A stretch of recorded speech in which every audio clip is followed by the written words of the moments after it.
E agora vamos falar aqui do termo que caracteriza Maria. Lucas 1:27 vai falar que o anjo visitou uma jovem chamada Maria. No grego é Párfenos. Párfenos significa virgem, uma virgem. Esse termo Párfenos do grego foca no status social. Era uma jovem com todo o vigor da mocidade que vivia num determinado lugar. Mas representa também a virgindade biológica, uma mulher que ainda não conheceu o homem, que ainda não teve relação sexual, uma não casada. Né? O grego Párfenos aponta para esses dois sentidos, significados. Já o hebraico é mais específico para significar essa jovem. No hebraico a gente tem dois termos para significar jovem. Um aponta para o status social da pessoa. Alma fala da idade, né? Do status social, de como aquela pessoa vive, da idade daquela pessoa. Alma, uma jovem. Significa também, literalmente, virgem. Inclusive, o profeta Isaías no 7,14 diz: eis que uma virgem conceberá e dará à luz um filho e será o seu nome, Emanuel. No hebraico, Lahem etem Adonai hu lahem o ini ha'alma ara veyoledet ben vekara shmo Emanuel. Então a gente vê aqui que em Isaías 7,14 aparece alma para se referir a essa jovem. O profeta então foca no status social daquela jovem. Era uma moça comum de Israel, que estava na flor da sua idade, na força da sua juventude, e foi escolhida por Deus. Inclusive, Isaías suscita uma discussão teológica muito forte ao longo da história, porque ele facilitaria para nós se ele tivesse usado o segundo termo que eu vou citar agora, que é Betulá. Betulá significa uma jovem, mas foca na virgindade, na biologia dessa jovem.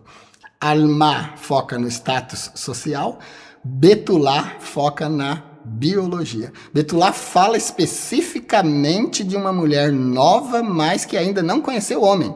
Betulá fala de virgindade na acepção da palavra. Betulá fala de uma jovem que nunca teve relação sexual. Então, meu Deus, por que Isaías não facilitou para nós, né? E não usou Betulá em vez de Alma? É porque ele estava interessado em falar do contexto social em que aquela jovem vivia. Ele não estava interessado em dizer o óbvio, né? Deus escolheria uma mulher que não seria virgem? Jamais. Até nos sacrifícios pagãos eram escolhidas virgens. Imagina se Deus ia escolher uma mulher que não fosse virgem, né? Mas a gente tem um argumento hermenêutico muito forte.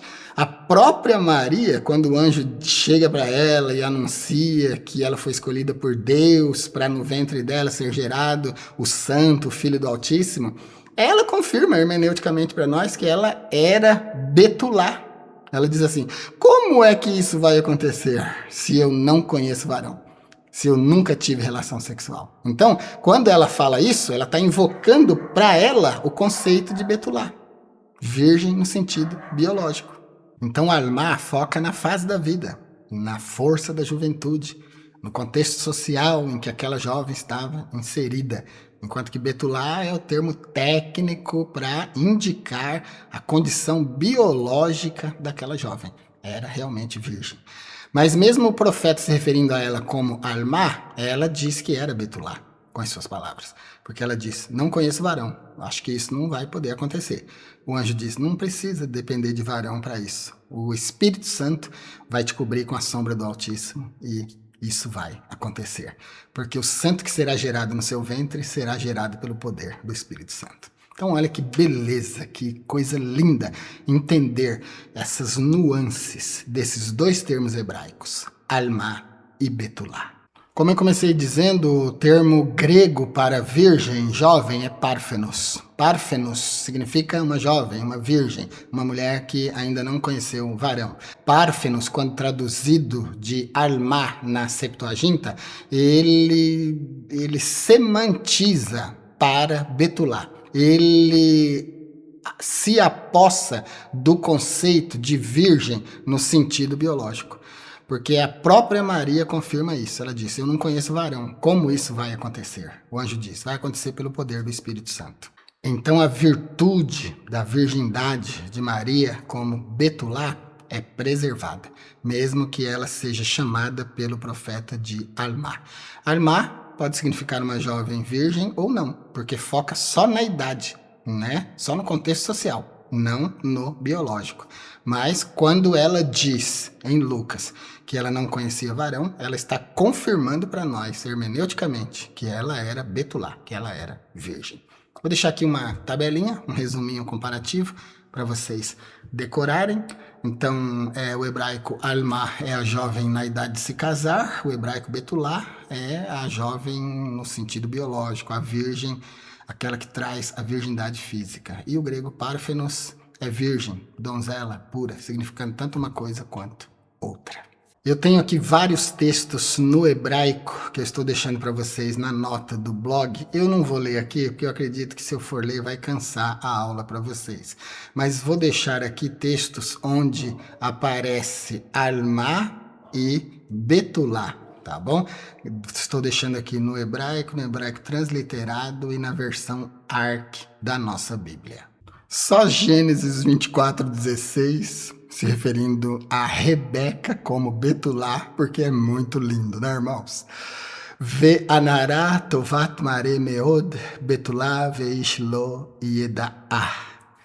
E a donzela era muito formosa à vista, virgem, Betulá, virgem biológica, a quem varão não havia conhecido. Veja que aqui a gente tem uma confirmação e uma reconfirmação. Betulá já significa virgem biológica, e ainda o texto diz, veish lo yedaah, a quem varão não havia conhecido. Então, Rebeca, como Maria, eram Betulá, mulheres realmente virgem biológica. E a gente tem também textos onde Alma vai aparecer. E ainda aqui no contexto de Rebeca, Gênesis 24:43, também muito bonito. Vehayah ha'alma ayotzet lishov. Será, pois, que a donzela que sair a tirar água.